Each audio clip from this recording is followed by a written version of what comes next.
1 in 5 South Asians experience some form of mental health disorder, such as anxiety and depression. We're also gaslit as a society, where we're constantly told that it's all in our head, or, just think positively. Why can't you think positively? Or why can't you think, normally, right? What's normal? Welcome to Bangladeshi Trailblazers podcast. I'm your host, Tasneema Hassan. The purpose of this podcast is to highlight Bangladeshi talent in Bangladesh and beyond. In today's episode, we are going to have a very important conversation, and that is about mental health. And in order to do that, we do have Naziat Rahsan Ahmed, who is going to talk to us about mental health, the stigma that relates around it, and how can we utilize the resources in order to get the adequate support and help.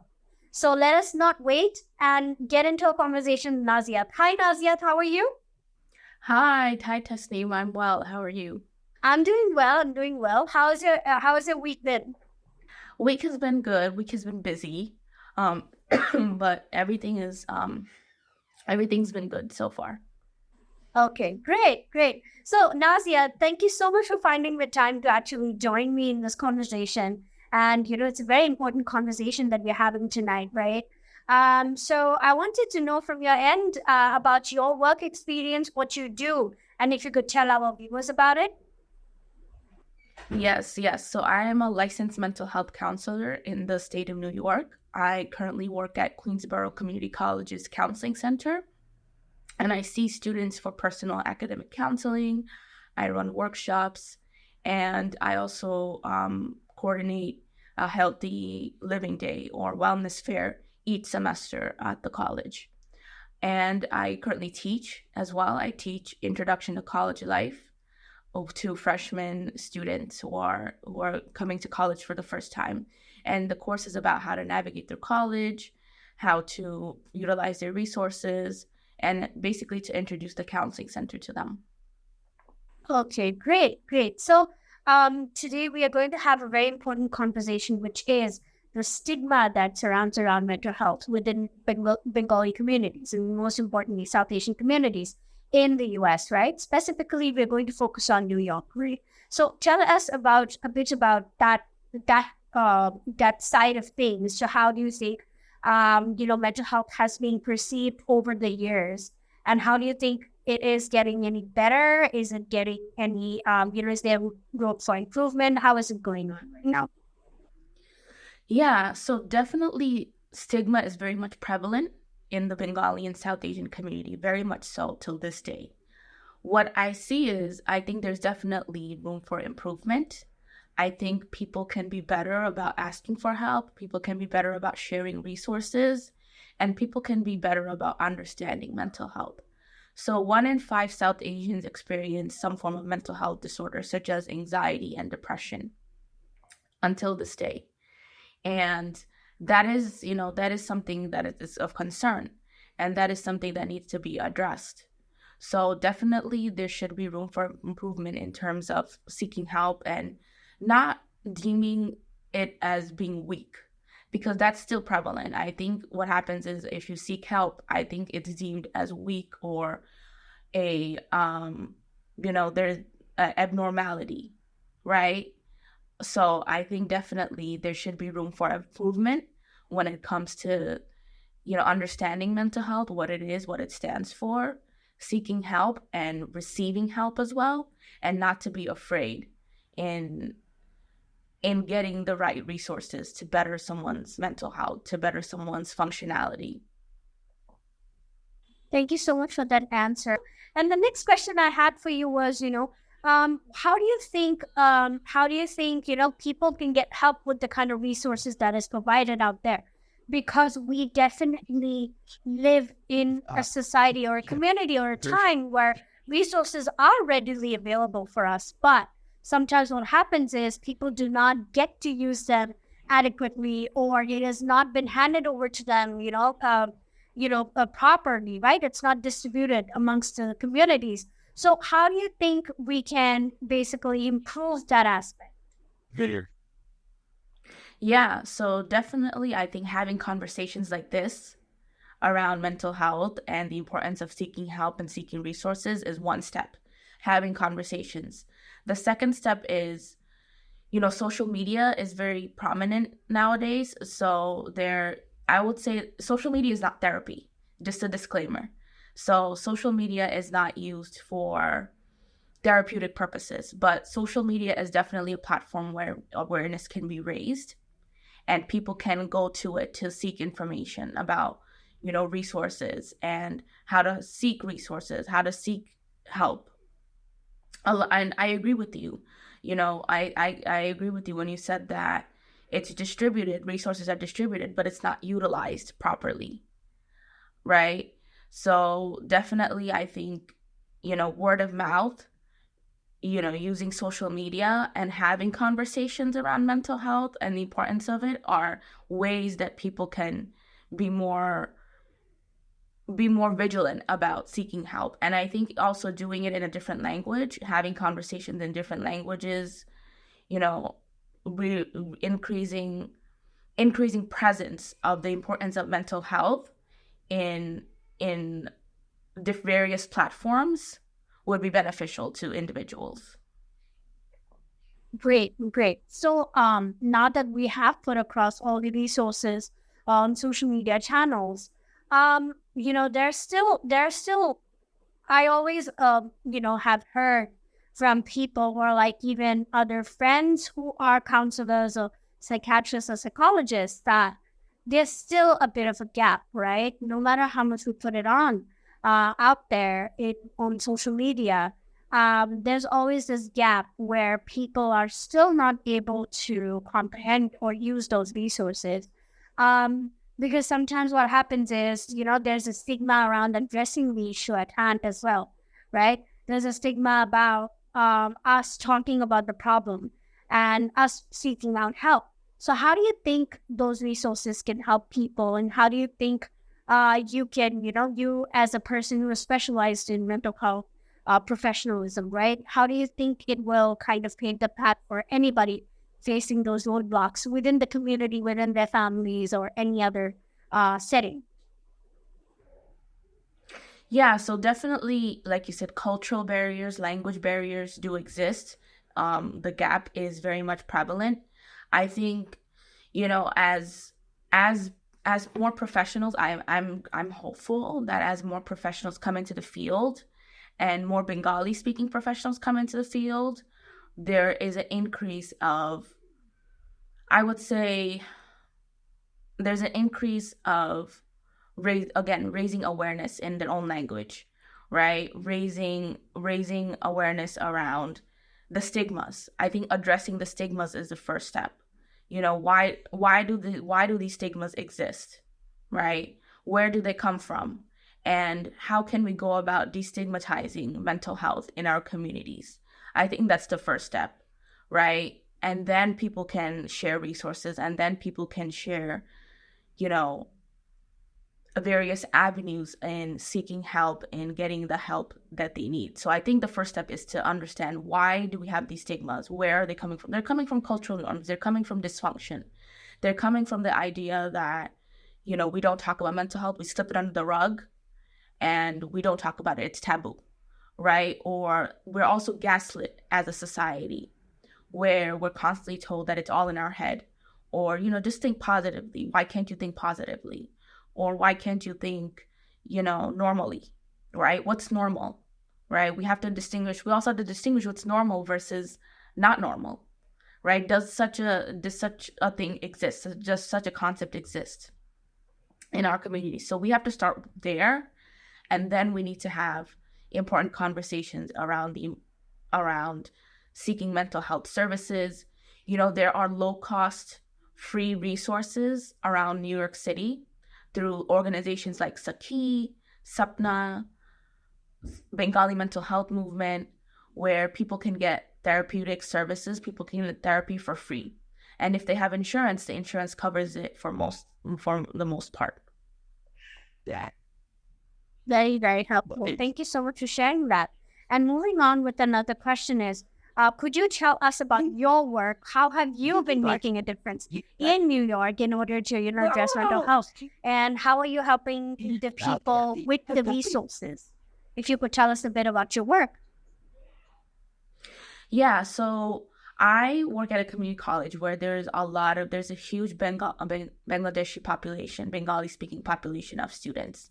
And my role is to provide them with counseling and the support, but it's very short term. We only provide short term counseling. So, in order to connect them to long term services, we connect them to various resources around the city. And like I mentioned before, I connected one student to Saki, Sapna, which are nonprofit organizations that address gender based violence, domestic violence, and mental health on a large scale. So, as a counselor, my role is to connect people with resources. So, what I do is I see the students, and then at the end of the semester, I give these organizations a call to let them know that, hey, I have a student, can I refer the student to you for counseling? And 9 times out of 10, they will take them. They will take, especially students who are of South Asian descent, Bengali, the Bangladeshi descent. So that's how I go about connecting resources to my clients, to my students.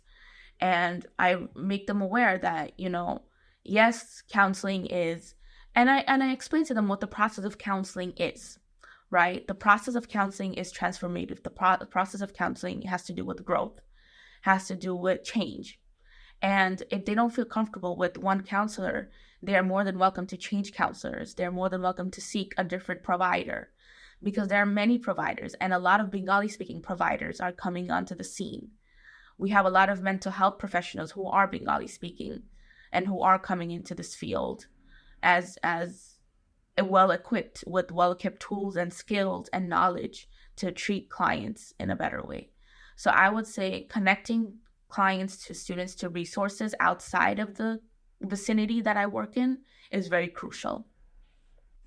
Yes, definitely it is. And, now that we're talking about students, right, pursuing for counseling, we know definitely that there's a lot of expectations from first generation American Bangladeshis, right, from parents' side of things. How do you think, that has changed over the years? Because now that I look at it, I see a lot of South Asians, specifically Bangladeshis, pursuing careers that they want to, right? That they are no longer pressurized to take the path that their parents expect them to do. There's so many things that are changing. So how do you think, it's actually impacting the way you counsel these students, right? Because I believe that there is a different level of problems that we had to address like even 10 years ago, and there are different terms of problems that we have to address today, right? So how has that observation been like for you? Yeah, definitely I can see there's a diversity in terms of careers that students are choosing. I think students are having more conversations with parents. I think parents are beginning to understand that there is hope. I think 10 years ago, parents felt that unless you were a doctor, engineer, or lawyer, you couldn't make a lot of money or you couldn't have a status. But now they see that there are so many different fields. There's social work, there's IT, there's web development, there is software engineering, there is research, being a research assistant, being a researcher. There are so many other avenues. You don't have to be a doctor, you don't have to be an engineer, you don't have to be a lawyer, but you can pursue other careers that maybe lead to those careers, right? So definitely I've seen a shift in understanding of various careers. I think there's hope. I've seen a lot of hope in students. I've seen a lot of hope in parents and a lot of comfortability. I've seen a lot of comfort in parents being able to say that, hey, my daughter or my son is a mental health counselor or a social worker or an IT specialist, right? Or an engineer or a quality assurance specialist or a web developer. So parents are becoming more comfortable in understanding what these different careers mean. I think there's a wealth of knowledge around these different careers, and I think the young generation is having more conversations. They're demonstrating, like, look, I can be successful no matter which career path I choose.